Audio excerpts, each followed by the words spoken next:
Sir, माझं 2 महिन्यानंतर लग्न आहे आणि मला असं वाटतं आहे की माझ्या होणाऱ्या पत्नीला मी समाधानी करू शकणार नाही. अरे, ही शंका तुझ्या मनात का आली आणि कुठून आली? सर, मी माझं लिंग बघितलं आहे, आरशासमोर पण बघितलं आहे. माझं लिंग मला छोटं वाटतं, तर त्याच्यामुळे मी माझ्या पत्नीला समाधानी करू शकणार नाही. आणि माझे मित्र देखील बोलतात की लिंग मोठं असेल तरच पुरुष आपल्या पत्नीला किंवा जोडीदाराला, साथीदाराला समाधानी करू शकतो. खरी अडचण लिंगाविषयी, लिंगाच्या साईजविषयी असणाऱ्या भीतीमध्ये होती, जी भीती वर्षानुवर्ष, पिढ्यानिपिढ्या अनेकांच्या मनामध्ये घर करून बसलेली आहे. ह्या भीतीचा उगम होतो पॉर्न व्हिडिओमधून. स्त्रीच्या समाधानासाठी किती साईजची लिंग असावं किंवा साईज मॅटर करते का, आणि नॉर्मल साईज म्हणजे काय.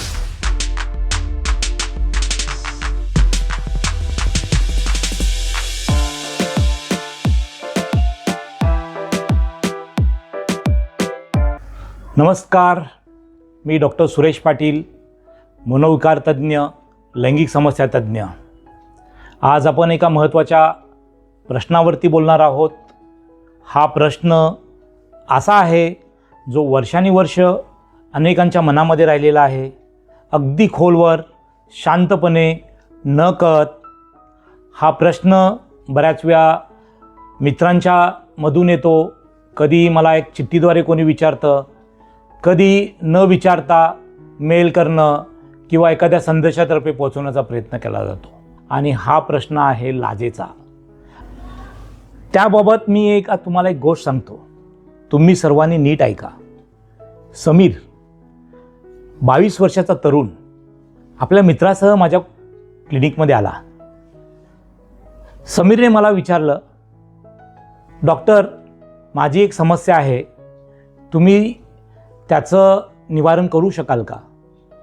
मी उत्तर दिलं, हां सर, पण ते अवघड जागेचं दुखणं आहे, तुम्ही ते समजावून घ्याल का? मी त्याला थोडासा धीर दिला, दिलासा दिला आणि त्याला विचारलं नेमकी समस्या काय आहे. तर त्याने मोठ्या ताकदीनं स्वतःला सपोर्ट करून, खोलवर विचार करून मला सांगितलं, सर, माझं 2 महिन्यानंतर लग्न आहे आणि मला असं वाटतं आहे की माझ्या होणाऱ्या पत्नीला मी समाधानी करू शकणार नाही. मी त्याला पुढचा प्रश्न विचारला, अरे, ही शंका तुझ्या मनात का आली आणि कुठून आली? त्यानं आपल्या बाजूच्या मित्राकडे बघितलं आणि परत मला सांगितलं, सर, मी माझं लिंग बघितलं आहे, आरशासमोर पण बघितलं आहे. माझं लिंग मला छोटं वाटतं, माझ्या लिंगाचा आकार छोटा आहे, तर त्याच्यामुळे मी माझ्या पत्नीला समाधानी करू शकणार नाही. आणि माझे मित्र देखील बोलतात की लिंग मोठं असेल तरच पुरुष आपल्या पत्नीला किंवा जोडीदाराला, साथीदाराला समाधानी करू शकतो. मी त्याचं पूर्ण, जसं आमच्या भाषेत सांगायचं झालं, फिजिकल एक्झामिनेशन केलं. नैसर्गिकरित्या त्याच्यामध्ये पुरुषत्वाची कुठलीही कमी मला जाणवली नाही. त्याच्या लिंगाच्या आकारामध्ये देखील कुठलीही कमतरता जाणवली नाही. त्याच्या काही शारीरिक चाचण्या त्याने जी करून आणल्या होत्या त्या देखील मी बघितल्या, त्याच्यामध्ये देखील अशी कुठलीही गोष्ट नव्हती. त्यावेळी मी एका निष्कर्षाला पोचलो, तर खरी अडचण त्याच्या लिंगाच्या साईजमध्ये नव्हती. खरी अडचण लिंगाविषयी, लिंगाच्या साईजविषयी असणाऱ्या भीतीमध्ये होती, जी भीती वर्षानुवर्ष, पिढ्यानिपिढ्या अनेकांच्या मनामध्ये घर करून बसलेली आहे आणि ती भीती खोलवर रुजलेली आहे. तर आता आपण सर्वप्रथम जाणून घेऊ की ह्या भीतीचा उगम कुठं होतो. ह्या भीतीचा उगम होतो पॉर्न व्हिडिओमधून. पॉर्नमध्ये जे दाखवलेले प्रसंग असतात, लिंगाची जी साईज असते, ती बघून अनेक तरुणांना वाटतं की आपल्या लिंगाची साईज बरोबर नाही आहे. दुसरं उदाहरण, बऱ्याच वेळा पब्लिक टॉयलेटमध्ये मुलं जातात, पुरुष जातात, त्यावेळी न कळत बाजूच्या व्यक्तीच्या लिंगाकडे लक्ष जातं आणि अशाही वाटतं, अरे, बाजूच्या व्यक्तीचं लिंग मोठं आहे, आपलं लिंग छोटं आहे. आणि मग लिंगाच्या साईजविषयी ज्यात भीती असते त्या भीतीचं रूपांतर एका दुःखामध्ये होतं, एका वेदनेमध्ये होतं आणि ती वेदना आयुष्यभर तो माणूस कॅरी खातो. माझ्या क्लिनिकमध्ये आलेल्या रुग्णाच्या बाबतीत तेच झालं होतं. मग मी काय केलं, माझ्याकडे एक कुलूप होतं आणि चाव्यांचा जुडगा होता. मी त्याला सांगितलं, बाळा हे बंद कुलूप आहे आणि हा चाव्यांचा जुडगा आहे, हे कुलूप खोलून दाखव. त्यानं वेगवेगळ्या चाव्या लावायचा प्रयत्न केला, पण ते कुलूप काही उघडलं नाही. मग मी माझ्या खिशातील एक चावी काढली आणि त्याला दिली. आता बघ कुलूप उघडतं का? त्याने चावी फिरवली, कुलूप उघडलं. तो म्हटलं, सर ह्या कुलूपाची हीच चावी आहे. मी त्यावेळी त्याला सांगितलं की तुझ्या डोक्यात प्रकाश पडणारी ही चावी आहे. कुलूप आणि चावी ही गोष्ट लक्षात ठेवणे गरजेचे आहे. देशात, जगभरात वेगवेगळ्या वातावरणाची, वेगवेगळ्या जनुकीय स्थिती म्हणजे जेनेटिक असणारी वेगवेगळ्या रेसची लोक आहेत. त्याच्या वातावरणाप्रमाणे, जनुकाप्रमाणे, देशाप्रमाणे, प्रांताप्रमाणे माणसाची शरीररचना वेगवेगळी झालेली आहे. त्या वेगवेगळ्या शरीररचनेप्रमाणे लिंगाची साईज, योनीची साईज तयार झालेली आहे. तर कुलूप आणि चावी सांगण्याचं म्हणणं हेच आहे की प्रत्येक प्रांतामध्ये, देशामध्ये जशी योनीची साईज आहे त्याच्या अनुरूपच लिंगाची साईज तयार झालेली आहे. त्याच्यामुळं आपल्या लिंगाची पॉनमध्ये दाखवलेल्या व्हिडिओशी कंपॅरिझन करून न्यूनगंड बाळगण्यामध्ये काहीही अर्थ नाही. दुसरी महत्त्वाची गोष्ट जी सगळ्यांना मला सांगावीशी वाटते, बऱ्याच वेळा ज्यावेळी मी सांगितलं पब्लिक टॉयलेटमध्ये गेल्यानंतर दुसऱ्याच्या लिंगाची साईज मोठी वाटते आणि असं वाटतं की आपलं लिंग छोटं आहे. हा सगळ्यात मोठा विषय जॉमेट्रीचा आहे. जेव्हा आपण पब्लिक टॉयलेटमध्ये जातो आणि दुसऱ्याचं लिंग बघतो त्यावेळी जो अँगल असतो तो अँगल 60 ते 70 डिग्रीचा असतो. त्याच्यामुळे लिंग हे त्या अँगलमध्ये मोठं दिसतं. आणि जेव्हा आपण स्वतःचं लिंग बघतो त्यावेळी स्वतःचं लिंग आपण 180 डिग्रीमध्ये बघतो, त्यामुळे लिंग छोटं भासतं. शिवाय लिंगाचे पण 2 प्रकार असतात, शॉवर आणि ग्रोवर. काही काही लिंग असतात ती दिसायला छोटी दिसतात, पण ज्यावेळी सेक्सच्या वेळी, संबंधाच्या वेळी उत्तेजन आल्यानंतर ती मोठी होतात. त्यांना आपण ग्रोवर म्हणतात. म्हणजे लिंग दिसायला छोटं असतं, पण ज्यावेळी संबंधाच्या वेळी ते मोठं बनतं.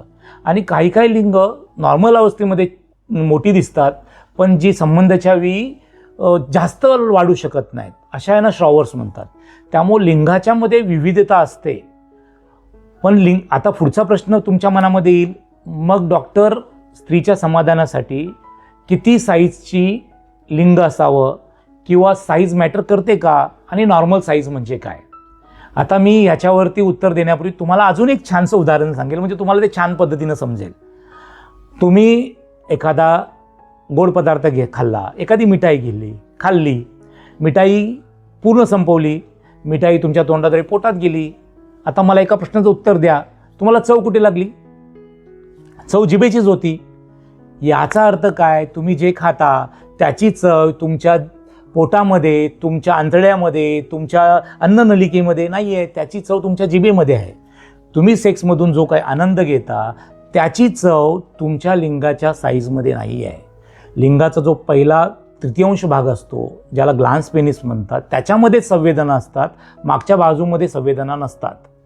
तसंच योनीमध्ये म्हणजे 1/3 भागामध्ये बाहेरच्या संवेदना असतात. राहिलेला 2/3 जो भाग आहे त्याच्यामध्ये संवेदना नसतात. म्हणजे करंदी एवढा भाग जर पकडला त्याच्यामध्ये संवेदना असतात, त्याच्यानंतरच्या भागामध्ये संवेदना नसतात. त्याच्यामुळे लिंग किती मोठं आहे हे स्त्रीच्या समाधानासाठी कधीच कारणीभूत नसतं. मग स्त्रीच्या समाधानाला काय कारणीभूत असतं?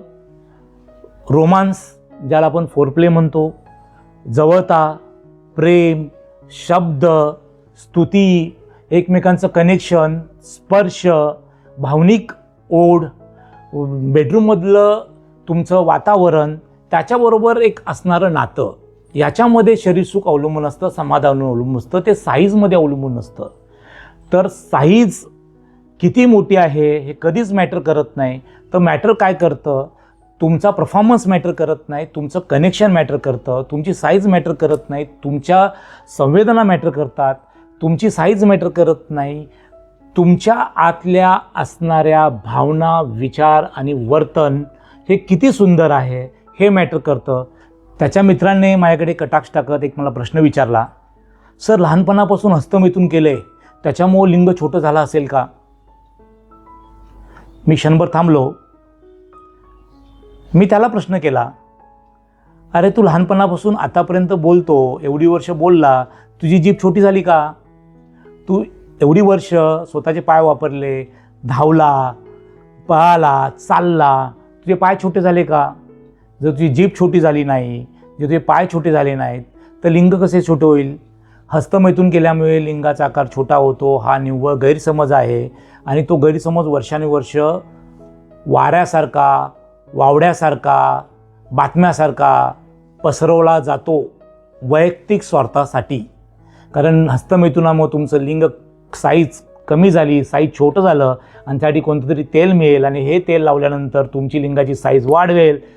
पहिल्यांदा भीती घालायची आणि त्या भीतीतून मार्ग दाखवायचा आणि स्वतःच्या पोटाची आर्थिक खोकी भरून घ्यायची. हा व्यवहार बऱ्याच ठिकाणी चालवला जातो. त्यामुळं बऱ्याच पुरुषांनी, मुलांनी समजून घेणं गरजेचं आहे की हस्तमैथुनानं लिंगाची साईज कमी होत नाही. लिंग तरुण वयामध्ये जेवढं असतं तेवढंच लिंगाची साईज ही आपल्या बऱ्याच आयुष्यातल्या काळापर्यंत राहतं. वार्धक्यामध्ये त्याच्यामध्ये जशी मसल ॲट्रॉफी होती, थोडीशी साईज कमी होऊ शकते, पण लिंगाची साईज पूर्णतः कमी होत नाही. आता यातला मार्ग काय? तर एक सुंदर छोटासा मार्ग सांगणार आहे मी. एक सुंदर फॉर्म्युला देणार आहे, आयुष्य बदलण्याचा फॉर्म्युला. तुम्ही कधी आजपर्यंत कुणाला आय लव्ह यू बोललात? तुम्ही म्हणाल डॉक्टर काय विचारायला आहे, आय लव्ह यू बोलाय मला सांगायला आहे? बोला, दररोज बोला. मी दररोज सकाळी उठल्यानंतर, अंघोळ केल्यानंतर आरशासमोर जातो आणि आय लव्ह यू बोलतो. मी स्वतःलाच आय लव्ह यू बोलतो. 3 शब्द जे माझं आयुष्य परिपूर्ण करतात. स्वतःवरती प्रेम करणं, याच्यावरती ना कुठलं व्याज आहे, ना GST आहे, ना टॅक्स आहे. स्वतःच्या शरीरावरती प्रेम करा. मग कोणताही रंग असून दे, कोणताही आकार असून दे, कोणताही वर्ण असून दे, तुम्ही ज्यावेळी स्वतःवरती प्रेम कराल, स्वतःच्या शरीरावरती प्रेम कराल, त्याच क्षणी तुमचं शरीर हे स्वच्छ, निर्मळ, बलवान, सदृढ बनतं आणि अज्ञानाचं वारं, वादळ, अंधार सर्व नष्ट होऊन जातो आणि एक चांगला प्रकाश येतो. त्याच्यामुळे शरीरावरती प्रेम करणं, स्वतःच्या शरीराची निगा राखणं, स्वच्छता राखणं हे साईजपेक्षा खूप जास्त महत्त्वाचं आहे. तर तुमच्या लिंगाचा आकार न वाढवता बुद्धीचा आकार वाढवा, बुद्धीची साईज वाढवा. बुद्धीची जर साईज वाढली तर नक्कीच सुखाची साईज वाढणार आहे. तेव्हा गैरसमजातून दूर पडून नवीन समज घेऊन एक नवा समाज चालू करण्याचं एक चांगलं कार्य मी करत आहे. काम संवाद घेऊन, तर तुम्ही देखील संवाद साधा आणि हा काम संवाद घराघरापर्यंत पोहोचवा. तर तरुणांना माझं असं आव्हान आहे की तुमच्या आयुष्यामध्ये असा कधी प्रसंग आला ज्याच्यामध्ये तुम्हाला वाटत असेल की मी सफिशियंट नाही आहे, की माझ्या लिंगाची साईज सफिशियंट नाही आहे आणि माझी साईज मॅटर करते का, तर तुम्ही हा व्हिडिओ नक्की बघा. असंख्य तरुणांना पाठवा, वेगवेगळ्या भाषेमध्ये पाठवा. आणि साईज मॅटर करत नाही, आपली मानसिकता मॅटर करते. आणि लैंगिकता हा लाजेचा विषय नाही, समजुतीचा विषय आहे, ज्ञानाचा विषय आहे. हे घरोघरी पोचवा. आणि काम संवाद हा वेदना दूर करण्यासाठी संवेदनशीलरित्या बनवलेला व्हिडिओ तुम्ही सर्वांपर्यंत पोचवण्याचा प्रयत्न करा.